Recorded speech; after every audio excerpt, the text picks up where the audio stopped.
I'm back! That's right, guys. John here with MachMotorsport. And if you've been following the channel, you've probably been wondering where I've been, what's going on with the BRZ, why am I not seeing any more videos from this guy? And if you're just tuning in, we'll get into that. And I'm probably going to share a little bit more in a separate video. But for the purpose of this video, I want to talk about getting back into the channel, creating new content, and what we've got going on. So if you've been following along, last video you would have seen was with me and my Time Attack prepared BRZ TS at Canadian Tire Motorsports Park in Toronto, or just outside of Toronto, for the Ontario Time Attack Series. Now, I had just gotten the header installed, got the sway bars installed, got this car finally dialed in, and honestly, this thing was on rails. It was handling amazingly, and I couldn't have asked for a better setup. Furthermore, this car looked the part. I mean, it was everything I dreamed about. It was a car I bought from the dealer, immediately started modifying it, and it looked like it was ready to be featured in a magazine. So I had all the best of all worlds until it came to a screeching halt, literally. So it looked something like this prior to what I like to call the incident. And not to get into too much detail, and as I said, I'll save that for another video. But I was at the last event. It was basically a free-for-all event. We were just having fun. And I kept, increasing my lap time, was getting, better and better and better, or decreasing my lap time, I should say. And with my lap timer, every sector was green, green, green. Throughout the day, temperature had been dropping. The temperature in the asphalt was getting, cooler. And was struggling with maintaining good tire temps, and the barometer was showing the tire temps were dropping all the time and falling, and no matter how much I played with pressures, I just couldn't get the tires where they needed to be in the optimum zone. Nevertheless, I was increasing decreasing my lap times and just killing it. And then through the last chicane onto the front straight, we discovered a new way to drive the car on the track in reverse, which then came to a halt, and unfortunately ended my time with the BRZ. So I'll get into another video. We'll save that for another video. But so as you can imagine, that kind of, without that and being the end of the season anyway, there wasn't really a lot left to do in terms of content. I wanted to continue to modify the car and do some other things and maybe, kind of bring you along for that. However, between the incident and some stuff going on personally, as you can see, I'm not in where I was normally filming my vehicle. I've currently moved cities. I'm now from a house down to a condo. I'm now living on the lake, and I'm enjoying that. So there was a couple of personal things that happened in my life. A move, a breakup, the car, all this other stuff, and it really forced me to reevaluate and refocus on some stuff in life and what's important. And so in doing so, I decided that I was going to reduce my overhead completely. Not only reduce my living space and just kind of go with a minimalistic approach, but in doing so, I also wanted to go from having multiple vehicles and tow vehicle and this and that and the other, and to just have one vehicle that does everything well. And although that's always a bit of a compromise, especially me in my career, I'm a realtor, so it's really difficult to find a vehicle that not only complements my career, but it also is going to be friendly to drive on a regular basis. And as most of you know, if you've modified your vehicles, you know that a daily driven vehicle is not always the best to serve track purposes as well. Something ultimately has to give. So my focus was to buy something that was performance oriented right out of the box, something that the manufacturer had created that would be a performance, vehicle to begin with. So I had a budget in mind, and I really wanted to be kind of below that $45,000 budget. Obviously the lower the better. And so there were a few vehicles that I looked at, starting with a couple of Volkswagens. I looked at the Golf R and the GTI. Both amazing cars. The Golf R features the all-wheel drive. However, I found the GTI to be a little more performance-inspiring. I found that it was just a little more nimble. Felt a little bit different. However, the Golf R ultimately was a better all-around car with the all-wheel drive system and a little more amenities, a little nicer equipped. But nonetheless, both very nice cars. I also looked at a new Civic Si, but I'm not a fan of the sedan, and I really wanted something that was going to be a 4-door, if not 5-door or hatchback. And so ultimately I would have ended up with a coupe, and the coupe just wasn't going to be very practical, especially with my little guy. Just getting in and out, it wasn't going to be practical. Again, this is an all year round, all purpose vehicle, something I got to drive every day. So, immediately I took the coupe out of the mix. So that was that. And then I was looking at a real value these days is, slightly used Ford Focus RS, all-wheel drive, 4-door hatchback. So, and, it's got great performance out of the box. 16s and mid 17s are prone to the head gasket issue if you've been, kind of doing research on them, and some other items. However, I did find a couple of low kilometer or low mileage units out there, and they're moderately priced at the mid 30s Canadian, so it wasn't a bad deal. But I had a really difficult time coming to terms with spending, $35,000 to $40,000 on a used vehicle that didn't have a lot of remaining warranty on it. And there's all other options out there, and I know some of you guys out there in your comments might comment on other options as well. BMW's this, that, and the other. But ultimately, I wanted something. My list was pretty simple. It needed to be practical. It needed to be something that 4-door, if not 5-door or hatchback. It also needed to be reliable. This is something I plan on driving every day. It needed to be economical, so it needed to be good on fuel, and it needed to be cheap to own during its life, during the lifespan of this vehicle. Now, my daily was a 2015 Subaru WRX, and honestly, great vehicle. I loved that car. However, some of the things that I didn't like about it, really, because I contemplated about just getting a new one. Maybe I just get a 2019 WRX, or maybe I just get an STI. And I really have always been a fan of Subaru products. I've owned a lot of WRXs and Subarus in general, and I thought to myself, STI ultimately would have been the ideal candidate. I'm familiar with the chassis, familiar with the car, and the performance is there. It's something designed by the manufacturer to perform right out of the box. It's got great brakes on it, especially the new ones, the 18, 19s, the 20s, I guess. And, a great amount of value and performance. However, it's dated. The EJ25 is dated and prone to, issues in terms of the engine. The chassis itself is already dated now. This is a chassis that's been out since 2015. And although it's not a terrible looking vehicle, I think they're actually quite good looking.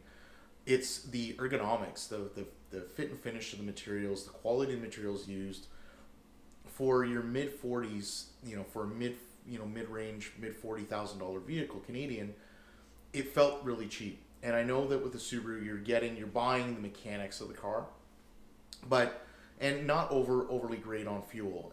The STI, the WRX, however, was really, and I still feel the WRX is kind of the value, really, compared to the STI. It offers a great amount of performance, and my WRX, I put almost 140,000 kilometers on it. Again, it was a 2015, and it did really well for me, and I can honestly say I didn't put an abundant amount of money in that car. Performed really well, good amount of power, lots of mid-range torque, lots of bottom-end power, and fuel mileage was great. I swear it had an identity crisis and thought it was a Prius, because highway driving, I would get into the low, 5.2. Sometimes I would dip even into the high 4s, like 4.8 liter per 100 kilometer, which is phenomenal fuel. Mixed driving, it would never go above 7.4. So it was really good on fuel. And I have to admit that it was really difficult to not want to just buy another one. However, again, having it from, being in 2015, having almost 40,000 kilometers on it, the plastic, the interior rattled, it was terrible.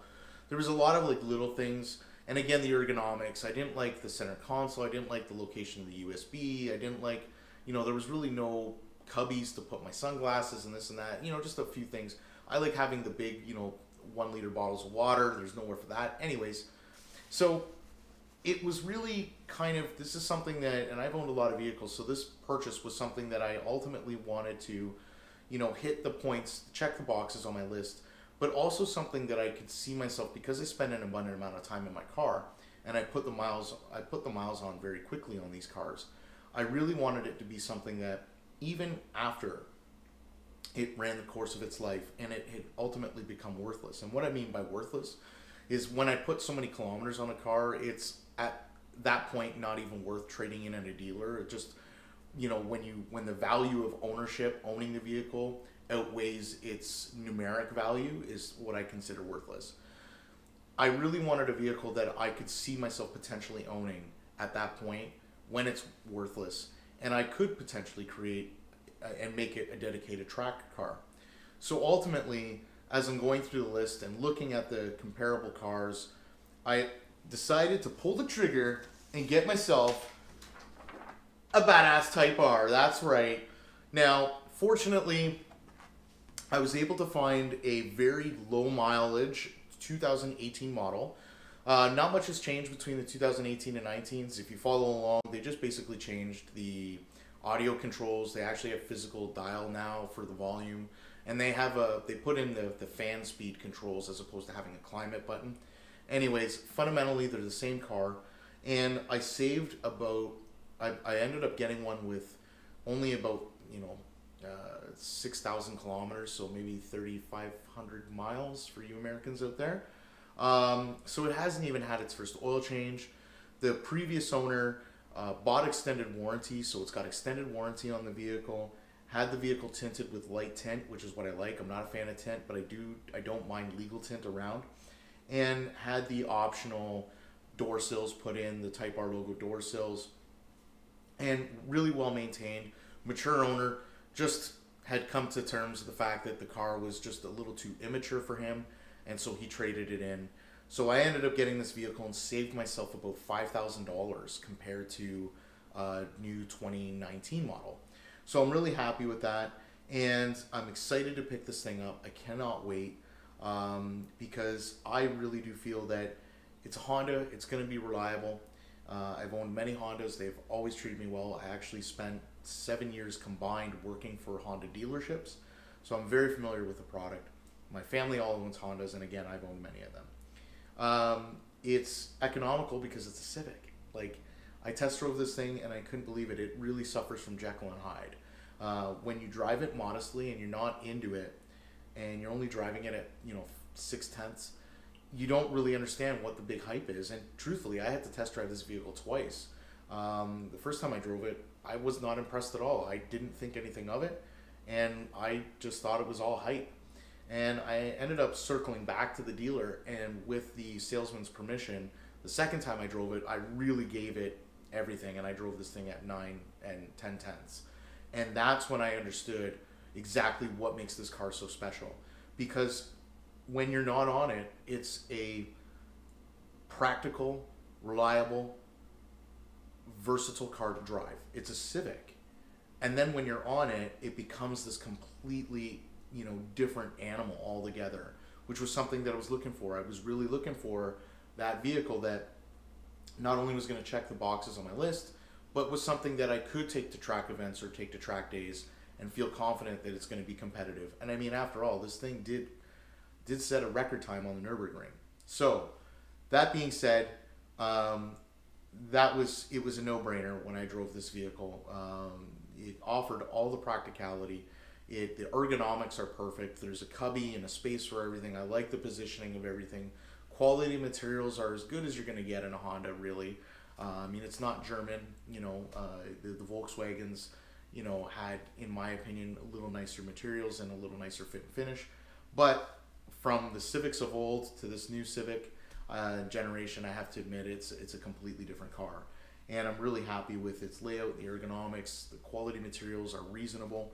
And value-wise, the money is good. Like, I ended up getting this thing for less than $40,000 Canadian. And so I'm really happy about that. And again, being a Honda, it's going to be reliable. It's going to be economical. It's a 4-door, which is terrific. So I've got those rear doors for my little guy to get in and out of. It's got a hatch, so that's super practical for those Home Depot or IKEA runs. And when I want it to be, with a flick of the switch, I put it in an R mode, and I take it to the track and have all sorts of fun. And surprisingly, it's cheaper on insurance than my WRX was. Go figure. So I'm super stoked and excited to pick this thing up. I'm going to be picking it up tomorrow, and I can't wait. So thanks for tuning in, and I promise I will do a more in-depth video on the BRZ and what had happened and where the BRZ is now. And in the meantime, I do appreciate all your support. If you've been watching my channel for a bit, thanks for subscribing and thanks for supporting. And I promise that there's going to be more content coming out with the Type R. I do plan on driving this thing daily. I do plan on making this my daily driver, my only vehicle, rain, snow, or shine. I do plan on driving this in the winter, so we'll see how it goes. I'm already looking for places to get this thing rust-proofed or oil sprayed. For those of you living down south in the States, you don't know what that is, but for us here in Canada and the northern US, you'll understand what I mean about getting a vehicle oil sprayed and rust-proofed. So I know some of the purists out there are going to be like, oh, what are you doing? Like, da da da. Here's the thing. Honestly, I'm going to put probably 50,000 miles, okay? Not kilometers. I'm going to probably put 50,000 miles on this car in the first year and a half that I own it, if not 2 years. So I'm going to rack the kilometers or the mileage on this vehicle in a short amount of time. It's never going to be the Barrett-Jackson auction. It's never going to be one of these cars that are going to be, you know, maybe they'll be sought after down the road, but my number plate is like at 18 or 14,000 or something, and I know that there are number plates that are into the 20,000s, in the mid-20s. So it's not that rare of a car, guys. So for those of you out there that are like the purists that are thinking driving this thing in the winter and through road salt and all that other good stuff, and oh, it's gonna rust and this and that. Well, Southern Ontario hasn't been that bad for snow, and so we haven't been using an abundant amount of road salt. But on top of that, again, I plan on driving this thing daily. I've got an 8-year-old that's gonna be jumping in and out of this thing.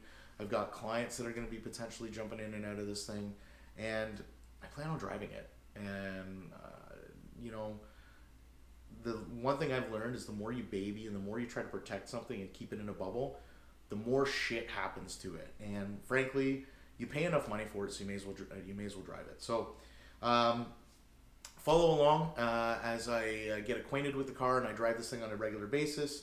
And follow my Instagram, dailydrivenr. That's my Instagram handle for this car. Again, thanks for your support, guys, and I look forward to bringing you some more content on the Type R, and of course just some regular videos. They're not always going to be modifying videos or videos of me at the track, but just regular videos, reviews of the car, my gripes about the car, and my ownership of the vehicle, and what my thoughts are. So thanks for tuning in, all the best, and we'll see you in the next video.